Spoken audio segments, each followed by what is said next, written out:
مفتی صاحب پوچھا گیا ہے کہ اگر روزمرہ خرچ کے لیے بمشکل رقم پوری ہوتی ہو تو کیا قربانی کے لیے بچت کر کے اس فریضے کو ادا کرنا چاہیے؟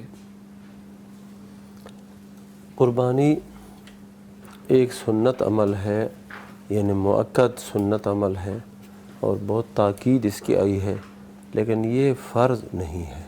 ٹھیک ہے۔ اب جو شخص استطاعت رکھتا ہے وہ قربانی کرے، اور جو شخص استطاعت نہیں رکھتا اس کے اوپر قربانی کرنا لازم نہیں ہے۔ ٹھیک ہے۔ اور حدیث میں بھی یہی آیا ہے کہ من وجد ساعتاً، جو گنجائش پائے، جو فراخی اور وسعت پائے، پھر وہ قربانی نہ کرے تو وہ ہمارے مصلی یعنی عیدگاہ میں نہ آئے۔ اور جس کے پاس وسعت نہیں ہے، گنجائش نہیں پاتا، تو اس کے اوپر لازم ہی نہیں ہے۔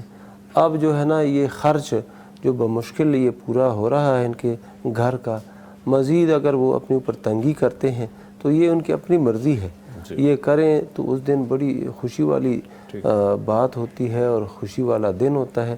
اگر یہ بھی قربانی کرے اور اللہ کی رضا مد نظر ہو، خالص اللہ کی رضا، تو پھر تو بات ٹھیک ہے۔ لیکن اگر یہ ہے کہ بچے گوشت مانگتے ہیں اور بچے جو ہے نا محلے کی دوسرے بچوں کو دیکھ کے کہتے ہیں ہمارے لیے بھی جانور خریدو، ہم نے بھی اس کو چرانا ہے اور پھرانا ہے، تو پھر اس وجہ سے بندہ اپنے اوپر سختی کر کے جانور خریدتا ہے، تو یہ پھر ایک رواج ہو گیا ہے، اللہ کی رضا اس میں نہیں ہے اور بچوں کو خوش کرنے والی بات ہے۔ تو گوشت ہے، گوشت پھر کھا لیں گے اور جو ہے لوگوں کے ساتھ برابری بھی ہو جائے گی۔ یہ ایک عبادت ہے اور عبادت کے اندر اللہ کی رضا یہ ہونی چاہیے اور اخلاص یہ لازم ہے۔ انما الاعمال بالنیات، اعمال کا معتبر ہونا یہ نیات کے ساتھ ہے، نیت کے ساتھ ہے، خلوص ہو، اخلاص ہو، تب عمل معتبر ہے۔ اور اگر اخلاص نہ ہو، وما امروا الا ليعبدوا الله مخلصین له الدین، لوگوں کو یہی حکم ہوا ہے کہ وہ اللہ کی عبادت کریں خالص کرتے ہوئے، دین کو اللہ کے لیے، یعنی عبادت کو صرف اللہ کے لیے کریں۔ ان صلاتی و نسکی و محیای و مماتی للہ رب العالمین، اللہ نے قرآن مجید کے اندر فرمایا کہ مومن کی یہ شان ہونی چاہیے کہ بے شک میری نماز، میری قربانی، میری زندگی اور حیات، یہ سب کچھ اللہ رب العالمین کے لیے ہے۔ تو یہ مد نظر ہو، باقی اپنے اوپر سختی اور جبر نہیں کرنا چاہیے۔ ٹھیک ہے جی، بہت شکریہ مفتی نعمان فاروقی صاحب، آپ کی جانب بڑی مفتی صاحب فرمائیے گا۔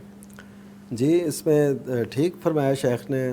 بہرحال یہ ہے کہ ہمیں عموماً ہم حسن ظن نہیں رکھتے ہیں کہ جو ہم سے سوال کر رہے ہیں اس کا یہی مقصد ہوگا کہ اللہ کی رضا کی خاطر، ظاہر ہے جو اپنا بچا کے اور قربانی کے لیے جمع کر رہے ہیں اس کا ایک شوق ہے، ولولہ ہے۔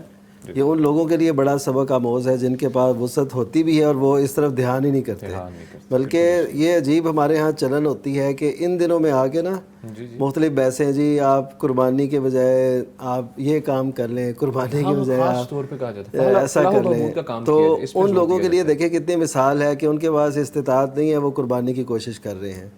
تو بہرحال یہ ہے کہ ان پہ لازم تو نہیں ہے لیکن جذبہ ان کا بڑا اچھا ہے، تو اس کی اللہ تعالیٰ قدر کرے گا۔ نبی صلی اللہ علیہ وسلم کے دور میں ہمیں ایسے واقعات بھی ملتے ہیں نا، کسی کے پاس کچھ نہیں ہے تو وہ کما کے رات بھر محنت کرتا ہے اور وہ اللہ تعالیٰ کے راستے میں دیتا ہے۔ آپ اندازہ کیجئے کہ نہیں ہے پھر بھی کما کے صرف اللہ تعالیٰ کے راستے میں دینے کے لیے کما رہا ہے، تو اگر کوئی اپنی کمائی سے تھوڑی بہت بچت کر کے وہ دیتا ہے تاکہ قربانی کر سکے تو یہ بہت اعلیٰ صورت ہے، اور ہمیں حسن ظن ہے انشاءاللہ اللہ تعالیٰ ان کے اس عمل کی وجہ سے ان کے اعمال کو بڑی پذیرائی بخشے گا، قبولیت بخشے گا انشاءاللہ۔